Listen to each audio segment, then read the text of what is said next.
Salut les replayers, on se retrouve pour une nouvelle vidéo. La Côte d'Ivoire qui continue à dérouler, la Côte d'Ivoire qui est seule au monde, la Côte d'Ivoire qui en passe encore 4 à la Sierra Leone. Anderson, c'est incroyable cette équipe. Tu peux le dire, la Côte d'Ivoire qui imite la belle famille. Wow. Non, dis les termes.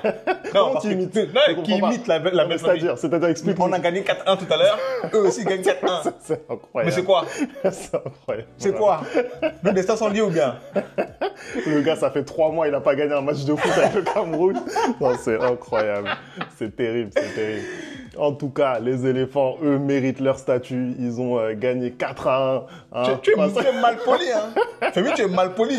Non, je suis pas mal poli. Ah, on dit les termes, frère. Non, on est 5 fois champion d'Afrique. Non, mais il y a un champion d'Afrique. Les gars, voilà. Il y a que 2 étoiles. Bon, il y a 3 étoiles qui manquent, mais nous, on a 5. Il y a un champion d'Afrique en titre, je comprends pas, en fait. Donc, voilà, la Côte d'Ivoire qui continue son chemin. 9 sur 9, c'est incroyable, Anderson, on va en parler tout de suite. Incroyable, bah, écoute, lance le générique, on en parle. C'est parti.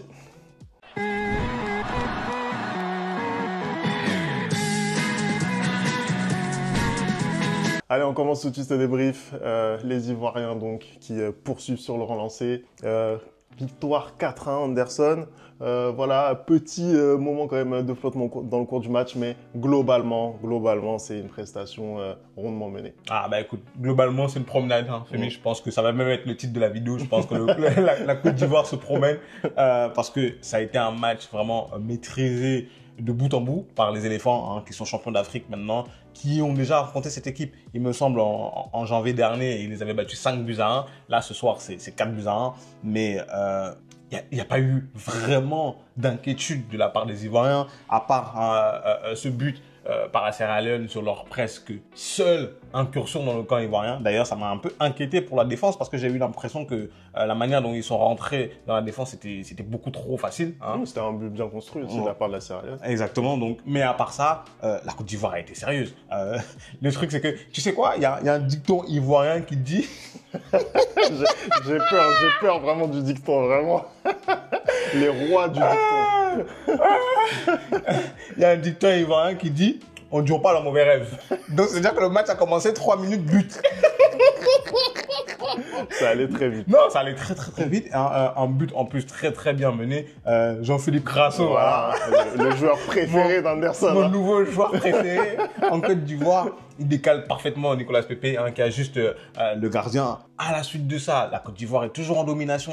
Nicolas Pepe, très en forme ce soir apparemment encore. Très en forme depuis le début de la saison. Exactement. Aussi, hein. Qui va du côté de Villarreal, hein, qui va provoquer encore ce penalty-là. Kessié, il le rate. Bon, maintenant, moi, j'ai une question pour toi, Kessié. Est-ce que le gardien, il a insulté ta maman ou est-ce qu'il te doit de l'argent? Parce que non, moi, je comprends pas comment tu peux tirer un penalty comme ça. Il a mis toute la rage dans le penalty, ça a fracassé la barre transversale.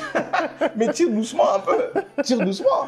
Non, tire doucement. Donc, à partir de là, tu te dis que peut-être que ça va tourner. Et surtout que juste après, la Sierra Leone égalise. Hein, tu te dis que ça va être peut-être le premier match compliqué des Ivoiriens après la CAN. Mais on rentre des vestiaires. Allez, les débats sont tout de suite pliés, hein, parce que Kessié, il se rattrape et il met un très joli but de la tête sur un service parfait de Fofana qui n'était pas là en septembre. Et après, derrière, il déroule en fait.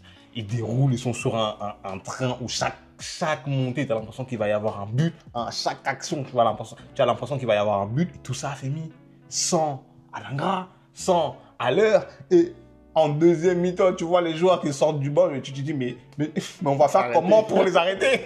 Arrêtez tout, vraiment, c'est incroyable cette équipe de Côte d'Ivoire. Je pense que, honnêtement, à aucun moment tu te dis qu'ils vont pas gagner le match. Même quand ils sont rejoints, tu sais la force collective de cette équipe. En plus, il y a la confiance qui les habite en ce moment. Franchement, voilà, tu te dis ça va dérouler. Mais tu fais bien de parler justement du réservoir parce que oui, tu n'as ni Simon Adingra ni Sébastien Haller, les deux héros ivoiriens lors de cette CAN, mais tu arrives quand même à aligner un trio d'attaque qui est très performant et qui en plus est en confiance puisque on a parlé de Nicolas Pepe et de son très bon début de saison avec Villarreal, il en avait besoin. Jean-Philippe Crasso aussi du côté du PFC, hein, le PFC. Paris FC, attention, hein, le nouveau concurrent du Paris Saint-Germain apparemment. Hein. Attention à eux. Donc Jean-Philippe Crasso qui réussit aussi un bon début de saison avec le PFC en Ligue 2.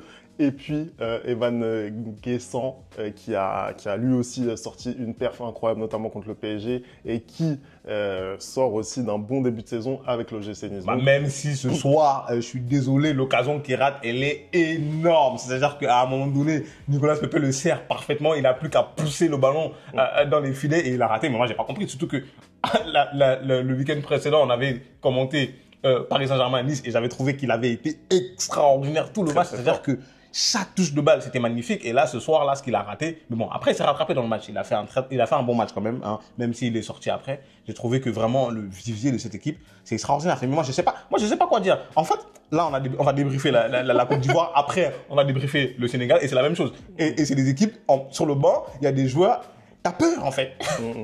T'as vraiment peur. Et c'est ça que je disais qu'on a débriefé le Cameroun. Voilà. L'effectif est fou. Voilà. L'effectif est fou. Je pense que avec aussi ce milieu de terrain, tu as parlé aussi du retour de Seko Fofana dans cette équipe qui n'était pas présent lors du dernier rassemblement. Ça fait encore une fois toute la différence. Ça fait toute la différence. Je pense qu'avec ce milieu de terrain, donc Fofana, Kessié et Jean-Michel Seri, ils peuvent aller à la guerre en fait. C'est vraiment la complémentarité depuis que Jean-Michel Seri est rentré dans cette équipe en tant que titulaire. Contre le Sénégal, c'est ça? Contre le Sénégal en plus.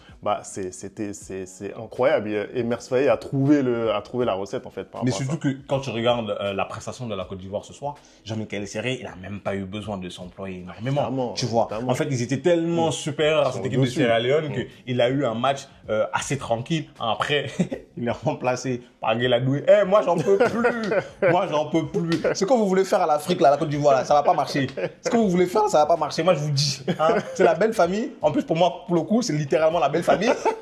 Mais ça va pas marcher ce que vous voulez faire. On va venir vous barrer. Non, parce que c'est pas possible. Tu sors série, tu rentres Guéladoué. Mais on va faire quoi, en fait? Nous, on va faire quoi? Mais en fait, tu l'as dit, je pense que le milieu de terrain aujourd'hui, il est tellement équilibré et il y a tellement d'efforts qui sont fournis que les joueurs devant, ils sont libres aussi. Ils peuvent, moins fournir d'efforts et du coup, quand ils attaquent, ils sont en pleine possession de leurs moyens. Et surtout que quand tu as un réservoir comme ça, pareil, en deuxième mi-temps, tu sors Grasso et tu fais rentrer Oumar Diakité. Merci, Oumar Diakité. Pareil, il est virevoltant aussi. Lui ici, il vient prendre le penalty et il le met. En fait, tout va bien pour cette équipe. Les joueurs sont en confiance. Tu prends, par exemple, prenons un exemple. Tu prends Kessié. En première mi-temps, il rate un penalty. Deuxième mi-temps, il y a un penalty, il le prend. Tu vois, ça montre qu'il ne recule pas devant ses responsabilités. Et ça montre que vraiment l'équipe est soudée. Pareil, le troisième penalty, il y a cette discussion qui va tirer. Est-ce que c'est Kessié? Et finalement, il décide de le laisser à Oumar Diakité. En fait, tu sens une équipe unie. Tu sens un entraîneur qui passe un message et vraiment tout le monde comprend ce message-là. Et tu sens sur le terrain qui sont totalement à l'aise. Là, c'est 3 victoires en 3 matchs. Hein. Ils ont les 9 points. Je crois qu'ils ont encaissé, c'est leur premier but. Je crois qu'ils encaissent depuis le début de ces éliminatoires-là, si je ne me trompe pas. Hein. Tu vois, donc la défense aussi est très bonne. Hein. Même si ce soir, j'ai trouvé qu'il y avait des largesses. Moi, c'est mon seul point négatif. J'ai l'impression que quand ils vont jouer contre de vraies grosses équipes, il faudra vraiment faire attention à la défense. Il faudra vraiment être attentif toutes les 90 minutes parce que c'est pas normal, hein, même si elle a de la qualité, comme tu l'as dit, Femi, cette équipe de Sierra Leone, c'est pas normal de s'infiltrer aussi facilement dans la défense. Non, je suis d'accord avec toi. Anderson, sur la rentrée peut-être d'Oumar Diakité, je pense qu'il avait besoin de confiance aussi en sélection. On lui laisse ce penalty qu'il arrive à transformer. Qu'est-ce que tu penses, toi, de sa rentrée? Est-ce que tu trouves qu'il a été dans le ton de ses autres partenaires? Ah oui, j'ai trouvé qu'il a été très très virevoltant aussi. Pareil, en fait, là, ce soir, il n'y a pas vraiment une personne qui a pas été dans le ton des autres, en fait. Pareil, il est rentré avec cette bonne volonté. On l'a dit pendant le débrief hier de l'Algérie, il me semble. Moi, c'est ce type de remplaçant-là que je veux. Des remplaçants, vraiment, quand ils rentrent, ils veulent aussi montrer que, moi, j'ai rien à faire sur le banc, en fait. Moi aussi, je peux être titulaire dans cette équipe-là. Et c'est ce qu'il a fait ce soir parce que il y a penalty, certes, mais tu vois, encore, sa tête, elle était super bien placée.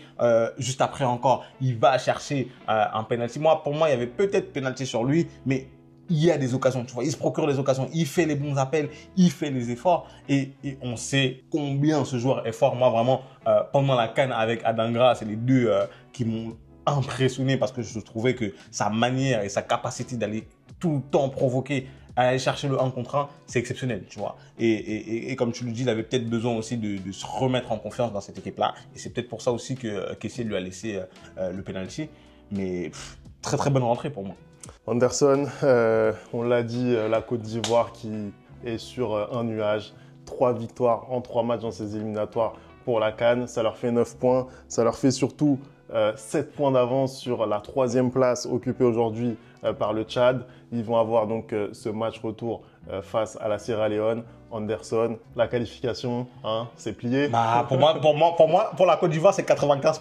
Parce que quand je regarde le groupe, hein, c'est assez faible. Et puis, semaine prochaine, ils font un match nul. Pareil aussi, ils sont qualifiés. Tu vois, toutes les équipes qui ont gagné leurs 3 premiers matchs, c'est très, très, très bien parti. Et moi, franchement, je suis ravi parce que je pense qu'on va avoir une CAN au Maroc en 2025 qui va être très, très relevée. Parce que pour le coup, là, ce qu'on a eu déjà en Côte d'Ivoire, je pense qu'il y a énormément d'équipes qui sont revanchards, hein, notamment le continent, l'Algérie, le Maroc et tout. Et là, les équipes comme la Côte d'Ivoire, le Sénégal aussi, ils veulent rien lâcher, tu vois. Le Mali, pareil, ces équipes-là, elles veulent pas lâcher. Et voir le niveau qu'affiche aujourd'hui la Côte d'Ivoire, bah, ça fait plaisir parce que je sais que quand on va arriver en Coupe d'Afrique, bah, tout le monde voudra les battre, hein, et ça va nous donner des matchs vraiment impressionnants. Aujourd'hui, pour moi, ils sont pratiquement qualifiés. Je pense que eux, le match, c'est mardi, hein, normalement. Je pense que mardi, à la fin des 90 minutes, on pourra faire une vidéo pour dire la Côte d'Ivoire qualifiée. Voilà, ce sera ça le titre.